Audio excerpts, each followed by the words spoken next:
नमस्कार। आइए सुनते हैं फणीश्वर नाथ रेणु जी की लिखी कहानी अक्ल और भैंस। जब अखबारों में हरी क्रांति की सफलता और चमत्कार की कहानियां बार बार विस्तार पूर्वक प्रकाशित होने लगी तो एक दिन श्री अगमलाल अगम ने भी शहर का मोह त्याग कर खेती करने का फैसला कर लिया। गांव में उनके 4-5 बीघे जमीन थी जिन्हें बटाई पर उठाकर अगमलाल जी अगम आज से 7 साल पहले ही गांव छोड़कर जिला के सदर शहर में आ बसे थे। क्योंकि उनके नाम के साथ उनका उपनाम भी लगा हुआ था, इसलिए शहर के लोगों को यह जानने में देरी नहीं लगी कि अगम जी एक साहित्यिक प्राणी हैं। एक मित्र ने किसी वकील की मुहर्रिरी करने की पैरवी करवाई तो वकील साहब ने उनके उपनाम युक्त नाम पर ही ऐतराज किया।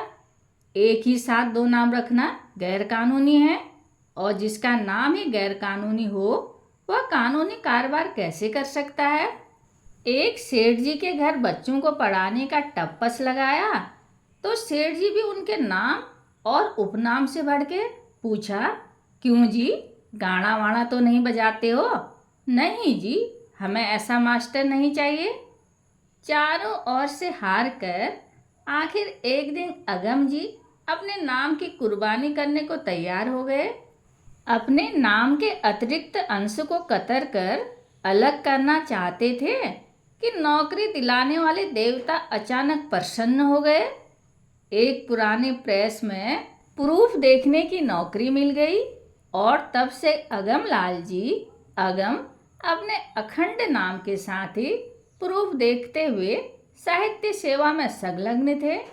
किंतु इस हरी क्रांति की हवा ने अगम जी के हृदय को ऐसा हरा बना दिया कि उन्हें चारों ओर हरी हरी ही सूझने लगी और अंततः एक दिन शहर छोड़कर बोरिया बिस्तर समेत गांव वापस आ गए। गांव के लोगों ने जब अगम जी के ग्राम प्रत्यागमन का समाचार कारण सहित सुना तो उन्हें खुशी नहीं अचरज हुआ।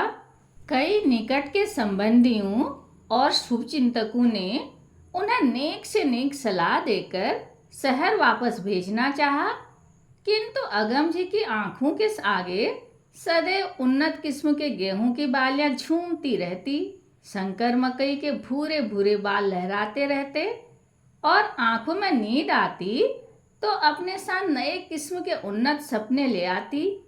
आलू की ढेरी, ऊख के अंबार और हरे चने और मटर की मखमली खेती वाले सपने। सो अगम पर किसी की सलाह का कोई असर नहीं हुआ और वे उत्साहपूर्वक अपने जीवन की प्रूफ रीडिंग यानी भूलों को सुधारने में लग गए। खेती करने के लिए सबसे पहले हल, बैल और हलवाई की आवश्यकता होती है। हल और बैल तो खरीद लिए गए, किंतु हलवाई की समस्या जटिल प्रतीत हुई। अव्वल तो आजकल गांव का सबसे निकम्मा आदमी ही हलवाई करता है। निकम्मा अर्थात जिसे घर घरहट छौनी छप्पर और कौड़ मकान का कोई लूट नहीं, जो गाड़ी बैल भी हाँक सकता है। ऐसे फूहड़ आदमी के लिए गांव में हलवाई के सिवा और कोई धंधा नहीं। ऐसे लोग किसी भी गांव में आजकल बहुत कम ही मिलते हैं। एक आध हुए भी तो ऐसे लोगों को गांव के बड़े बड़े किसान बहुत पहले से ही चारा पानी खिलाकर यानी अग्रिम पारिश्रमिक देकर अनुबंधित कर लेते हैं। सो बहुत खोज ढूंढ करने के बाद गांव का सबसे अपाहिज और काहिल पुरुष बिल्लू दास अगम जी की किस्मत में आकर जुटा। बहुत खुशामद, दरामद और प्रलोभन के बाद नित्य सुबह शाम एक गिलास गर्म चाय पिलाने की शर्त पर बिल्लू महाराज राजी हुए। अगम जी ने सबसे पहले उनके नाम की प्रूफ रीडिंग करके सुधारा। बिल्लू दास नहीं, बिलो मंगल। बिलो मंगल जी गांव के सर्वश्रेष्ठ आलसी माने जाते थे, किंतु मुहूर्त के दिन ही अगम जी ने उनको एक गिलास ऑरेंज पिको दार्जिलिंग चाय पिलाकर उनकी सारी सुस्ती इस तरह दूर कर दी कि वे तत्काल ही इतने चुस्त हो गए कि उनके अंग अंग फिल्मी गीतों पर डोलने लगे। हल जोतते समय जब गांव के अन्य हलवाहे मजदूर बिरह बारहमासा गाते तो बिलो मंगल जी के पैर मस्तानी महबूबा की तर्ज पर थिरकते रहते। इसी प्रक्रिया में एक दिन दाहिने बैल के पिछले पैर में फाल लग गया। अगम जी को यह नहीं मालूम था कि हल्का फॉल भी इतना खतरनाक हो सकता है कि जरा सा लग जाने पर महीनों तक बैल लंगड़ा होकर बैठा रहे। खैर, शुभचिंतकों और संबंधियों से बैल और भैंसा मगनी करके अगम जी ने किसी तरह खेतों को तैयार करवाया। कस्बे से रासायनिक खाद खरीद लाए और बीज वपन के लिए शुभ दिन देखकर गेहूं की बोआई हो गई। बोआई के बाद दोनों अगम और बिलो मंगल इतने प्रसन्न हुए कि रात भर मिलजुल कर डुएट भाव से मिट्टी में सोना उपजाने वाले गीत गाते रहे। उसी दिन अगम जी ने अपने शहरी साहित्यिक मित्रों को कई लंबी लंबी चिट्ठियां लिखी, जिनमें नई खेती के नए अनुभवों के आधार पर उन्होंने घोषित किया कि खेती करने में कविता और चित्रकारी करने का आनंद एक ही साथ प्राप्त होता है। कई दिनों तक स्वामी सेवक बोआई के आनंद में मग्न रहे कि एक दिन सूर्योदय के 1 घंटा पहले ही एक शुभचिंतक ने आकर दरवाजा पीटना शुरू कर दिया। सुबह के सुनहले सपने को खोकर अगम जी अत्यंत अप्रसन्न हुए। शुभचिंतक जी को भला बुरा कहना चाहते थे, किंतु इससे पहले ही शुभचिंतक जी ने सूचना दी, तुम सोए हो, जाकर देखो तुम्हारे खेत में गेहूं का एक भी दाना बचा भी है या नहीं। अगम जी समझ गए सुबह सुबह दिल लगी करके चाय पीने आया है। वे बोले, क्यों, गेहूं के दाने कहाँ चले जाएंगे? शुभचिंतक बोले, अरे जाकर देखो ना, हजारों हजार कौवे, मैना और दुनिया भर की चिड़ियों का झुंड तुम्हारे ही खेत में पड़े हैं, गेहूं के दाने चुग रहे हैं। क्या सुबह सुबह दिल लगी करने आ गए? अगम जी ने कहा, मैं दिल लगी करने नहीं आया, तुमको चेताने आया हूं। अगम जी ने तकिए के नीचे से गेहूं की सफल खेती नामक पुस्तिका शुभचिंतक के सामने फेंकते हुए कहा, मुझे इतना उल्लू मत समझना, मैंने गेहूं की सफल खेती के बारे में एक एक शब्द पढ़ लिया है और जहाँ जहाँ प्रूफ की गलतियाँ थी उन्हें शुद्ध भी कर दिया है, समझे? इस किताब को खोलकर कहीं भी किसी अध्याय की किसी भी पंक्ति में खोजकर निकाल दो कि गेहूं की बुआई के बाद चिड़ियाँ उड़ाई भी आवश्यक।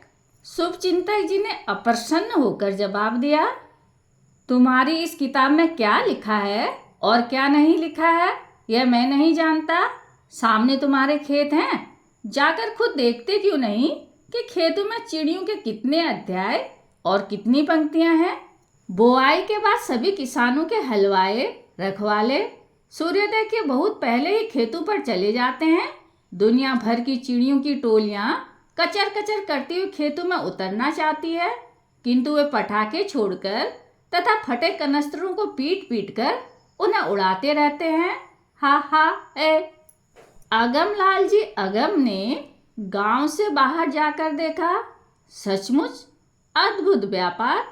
जो बात किताब के किसी पृष्ठ पर नहीं वह खेत पर लिखी है, आधुनिक कविता की पंक्तियों की तरह। और जिस तेजी से उन पखेरुओं के चोंच चल रहे थे, इतनी तेजी से किसी प्रेस में ऑटोमेटिक कंपोजिंग भी नहीं होती होगी। एक ही घंटे में सब गेहूं चुनकर खत्म कर देंगे। अगम जी के अंतर से पूरी शक्ति के साथ बस एक ही शब्द अनायास निकल पड़ा, हा हा हाय।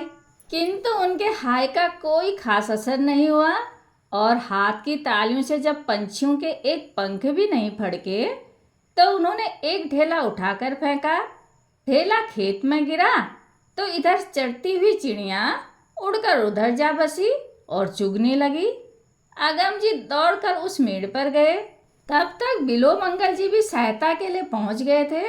अगम जी को राहत मिली, पटाखे या कनस्तर तो थे नहीं, इसलिए दोनों बहुत देर तक इस मेड़ से उस मेड़ पर दौड़ दौड़ कर ढेलेबाजी करते रहे। सूरज बांस पर चढ़ आया और पूस की सुबह का कुआसा तनिक छटा और चिड़ियों के पेट भर गए तो वे स्वयं ही उड़कर बांसों तथा पेड़ों की फुनगियों पर जा बैठी। उस दिन लौटकर अगम जी ने गेहूं की सफल खेती नामक पुस्तिका के अंतिम पृष्ठ पर नोट लिखा। बीज की बुआई के बाद ही चिड़ियां उड़ाई, पर विस्तार पूर्वक एक अध्याय लिखकर पुस्तिका के अगले संस्करण में जोड़ दिया जाए। नोट लिखने के बाद अगम जी ने बिलोमंगल से कहा, कल सूरज से 2 घड़ी पहले ही खेत पर एक फूटा कनस्तर लेकर पहुंच जाना। फूटा कनस्तर कहाँ से लाएंगे? बिलोमंगल का सवाल था। कनस्तर? तुमको एक कहीं फूटा कनस्तर भी न मिलेगा। जवाब मिला, जी हमारी नज़र में तो कहीं कोई फूटा कनस्तर नहीं पड़ा। आपने कहीं देखा हो तो कहिए, ले आता हूँ। हाँ, सहुआइन की दुकान में साबुत कनस्तर जरूर मिल सकता है। बिलोमंगल लौटकर 1 रुपया में 1 कनस्तर उधार ले आए। कनस्तर को अगम जी के कान के पास पीटकर परीक्षा देते हुए कहा, देखिए एकदम साबुत है। कनस्तर की समस्या हल करने के बाद ही बिलोमंगल ने दूसरा सवाल पैदा कर दिया, लेकिन हमसे यह काम नहीं होगा। क्यों? बिलोमंगल ने सर्वप्रथम कारण बतलाया। बात यह है कि बाबू साहेब कि हम ठहरे वैष्णव आदमी, भोरे भोरे इतने प्राणी के मुंह का आहार छीनने का काम हमसे मत करवाइए। अगमलाल जी को अचरज हुआ, क्या कहता है यह आदमी? झुंझलाकर, तो क्या चिड़िया उड़ाने के लिए दूसरा आदमी रखना होगा? बिलोमंगल ने भी झुंझलाकर जवाब दिया, एक तो जाड़े का मौसम, तिस पर सूरज उगने की 2 घड़ी पहले ही उठना, इसके बाद खेती पर पांव पैदल जाना। आजकल सुबह सुबह ऐसी कनकनी वाली पछिया हवा चलती है कि देह क्या जीभ भी सुन्न हो जाती है। अंततः सम्मानपूर्ण शर्तिया समझौता हुआ। कल से सूरज उगने के 2 घंटे पहले नहीं, 1 घंटा पहले बिलोमंगल अगम जी का ऊनी ओवरकोट और कंझप्प टोपी पहनकर, पैरों में काबुली चप्पल डालकर, 1 गिलास गर्म चाय पीने के बाद 1 बीड़ी सुलगाकर दूसरी जेब में रखते हुए कनस्तर लेकर खेत पर पहुंचेगा। वह चिड़ियों को उड़ाएगा नहीं, सिर्फ चल उड़ जा रे पंछी गीत गाता हुआ ताल पर कनस्तर बजाया करेगा। चिड़ियां उड़ाई के बाद जब खेत में गेहूं के पाक फूटे और धीरे धीरे बढ़े, तब अगम जी को मालूम हुआ कि बिलोमंगल की दाहिनी आंख जन्म से ही दृष्टिहीन है। जिस स्थान पर बैठकर वह नित्य कनस्तर पर ठेका बजाया करता था, उससे दाहिनी ओर के खेतों में बहुत कम पौधे उगे। अस्तु, पौधे बढ़ने लगे, हरियाली गहरी होती गई और अगम जी दूर होते गए और बिलोमंगल जी हरियाली और रास्ता के गीत गाते रहे। किंतु सिंचाई का समय आया तो बिलोमंगल जी फिर अकड़ गए। हम हलवाई करने के लिए बहाल हुए हैं, पानी पटाने के लिए नहीं। इस बार भी सम्मानपूर्वक समझौता हुआ। बिलोमंगल जलपान करके खेत में जल सींचने के लिए खाली हाथ जाएगा, किंतु गांव के किसी किसान से झगड़ा कन्या नहीं करेगा। कोई जोर जबरदस्ती करे जब भी नहीं। पहली सिंचाई के अंतिम दिनों में भी जब अगम जी ने अपने खेतों में धूल उड़ते देखा तो उनका माथा ठनका। खेतों में जाकर देखा, एक चुल्लू पानी भी किसी दिन नहीं पड़ा है। कारण पूछने पर बिलोमंगल के सम्मान को चोट लगी। उन्होंने समझौते की शर्तों का स्मरण दिलाते हुए कहा, बाबू साहेब, यहाँ जो कहावत चालू हो गया है कि जो दिखावे मर्दानी वह पावे पानी। हम ठहरे हलवाया आदमी, उधर गांव के बड़े बड़े बाबू किसान खुद पानी के लिए आते हैं। उनसे बदकुटी करके मार खाने कौन जाए? आप खुद क्यों नहीं जाते? अंततोगत्वा अगम जी स्वयं ही सिंचाई के लिए पानी लाने के लिए खेत पर गए। वहां पहुंचकर उन्होंने देखा हर नहर, आहर, छहर और पैन पर गांव के बड़े बड़े किसान लाठी और लठैतों के साथ जमे हुए हैं।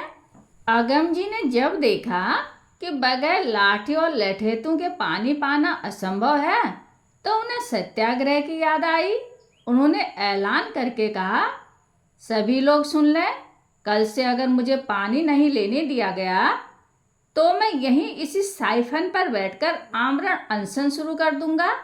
लेकिन नहर विभाग में पार्ट टाइम करने वाले गांव के एक किसान नौजवान ने उनके आमरण अनशन की घोषणा को एक ही बात से निस्तेज कर दिया, आपने तो पानी के लिए सट्टा ही नहीं करवाया है, तो पानी कैसे मिलेगा?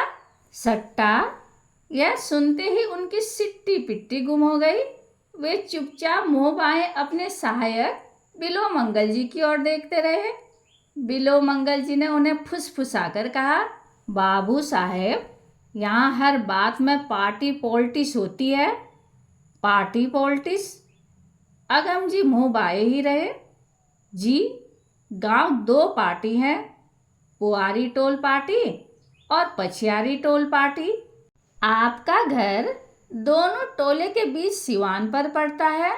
आपको लोग न इस टोल की पार्टी में समझते हैं, न उस टोल की पार्टी में। अगम जी गम खाकर गुमसुम लौट आए। रात भर उनको अपनी निर्बलता पर उनके अपने ही हृदय में ग्लानि और शोक के बादल घुमड़ते रहे, और अंत में निर्बल के बलराम जी को उन पर ऐसी दया आई कि आसमान में घने काले बादल उमड़ आए और घनघोर वृष्टि शुरू हुई। अपने सहायक को बरसात का गीत गाने के लिए उन्होंने प्रसन्न होकर पुरस्कार दिया। सुबह जाकर देखा कि बगैर सट्टा पट्टा के ही उनके खेत में भरपूर पानी छलमला रहा है। पानी रह गया उनका। पौधे एक बालिश्त भर और बढ़े तो अगम जी का हौसला भी 1.5 हाथ बढ़ता ही जा रहा था कि एक सुबह बिलो मंगल जी आकर कोई आवश्यक सूचना देते हुए तुतलाने लगे। बार बार भैंस भैंस सुनकर अगम जी ने समझा कि आज दूध वाले ने दूध नहीं दिया, किंतु बात दूसरी ही थी और थी भीषण मारात्मक।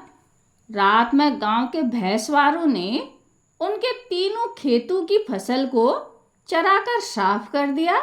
अगम जी दौड़कर खेत पर गए। वे रोना चाहते थे किंतु रो भी नहीं सके। गांव वालों को कोई अचरज नहीं हुआ और न किसी ने इस अन्याय के लिए किसी से कुछ कहा, बल्कि ठहराने वालों ने अगम जी को इसके लिए दोषी ठहराया। खेत में फसल लगाकर बेसुध होकर घर में सोने से खेती चरेगी ही। अगम जी ने अपने सहायक की ओर देखा। बिलो मंगल ने कहा, बाबू साहब, असल में बात यह है, जिसका काम उसी को छाजे और करे तो डंडा बाजे। आप ठहरे कागज कलम वाले आदमी। अगर खेती करना हो तो यहाँ के लोग जैसा करते हैं, जो करते हैं, वह आपको भी करना होगा। यहाँ अक्ल से बढ़कर भैंस है, और क्यों न हो। भैंस का दूध मीठा है, बहुत ताकतवर होता है, और जब ताकत होगा तो लाठी भी मजबूत होगी। जब लाठी मजबूत होगी तब दूसरे की भैंस भी आप हाँक कर अपने बधान पर ला सकते हैं। और भैंस तो जीप गाड़ी से भी बढ़कर होती है। रात बेरात जब जी में आवे, इस पर सवार होकर आप बिजू खंड में भी जा सकते हैं। न सांप बिच्छू का डर, न भूत पिचास का कोई भय, और न बाघ भालू कीचड़ पानी कादी आसे पल्ली सबसे बचाकर खेत की हर मेड़ पर ले जाएगी। और कोई सवारी? सोचिए जरा। अगम लाल जी ने सोचकर देखा। बिलो मंगल जी को मान गए। इसलिए गांव के कई कथाकथित शुभ चिंतकों ने एकांत में आकर जब अमुक अमुक व्यक्तियों के चरवाहों पर मुकदमा दायर करने की गुप्त सलाह दी, तो उन्होंने इनकार कर दिया। कौन देगा उनकी गवाही? चश्मदीद गवाह कहाँ मिलेंगे? नहीं नहीं, उन्होंने जो करना है उसका फैसला कर लिया है। अगमलाल जी ने विचार कर देखा, अभी मेला तमाशा शुरू होने वाले हैं। 3 महीने तक प्रेस में खूब ओवर टाइम रहता है। उसके बाद ही शुरू हो जाएगा इलेक्शन का काम। वोटर लिस्ट छपाई के दिनों 10-15 रुपये रोज ऊपरी आमदनी हो जाती है। फिर खेती के अनुभव के आधार पर वह गेहूं की सफल खेती से भी अच्छी पुस्तिका लिख सकते हैं। इन पैसों को जमा करके अगम जी सबसे पहले एक गुजराती भैंस खरीदेंगे धर्मगंज के मेले में। उसके बाद गंगा जी के मेले से वन बांस की मजबूत लाठी खरीद लाएंगे। तब कलम को छोड़कर हाथ में लाठी गहेंगे और भैंस चराएंगे, दूध पिएंगे, दंड पेलेंगे। लाठी को तेल नहीं घी पिलाकर लाल बना लेंगे और तब खेती करने के लिए खेत पर उतरेंगे। अभी शहर लौट जाना ही श्रेष्ठकर है। गांव छोड़कर पुनः शहर की ओर जाने के लिए बिलो भगत जी ने उनकी यात्रा को शुभ करने के लिए कहा, बाबू साहेब, आपने हमको साल भर के लिए बहाल किया था, अब आप बीच में ही हमको छोड़कर जा रहे हैं। क्या यही इंसाफ है? खैर, आपकी जो मर्जी, मगर मेरी एक अर्जी है कि आप हमको भी अपने साथ ले चलिए। वहाँ जब आपको काम मिल गया है तो मेरा भी कहीं ना कहीं डौल लग जाएगा। और कुछ नहीं तो आपके दुश्मनों की यात्रा तो रोज खराब कर ही सकता हूँ। कहावत है कि काना आदमी सेवक रहे तो मालिक की यात्रा को शुभ और मालिक के दुश्मनों की यात्रा को अशुभ करता है। वैसे आपकी मर्जी। अगम जी बिलो भगत जी के साथ आज ही सुबह की गाड़ी से शहर वापस चले गए। कहानी सुनने के लिए धन्यवाद।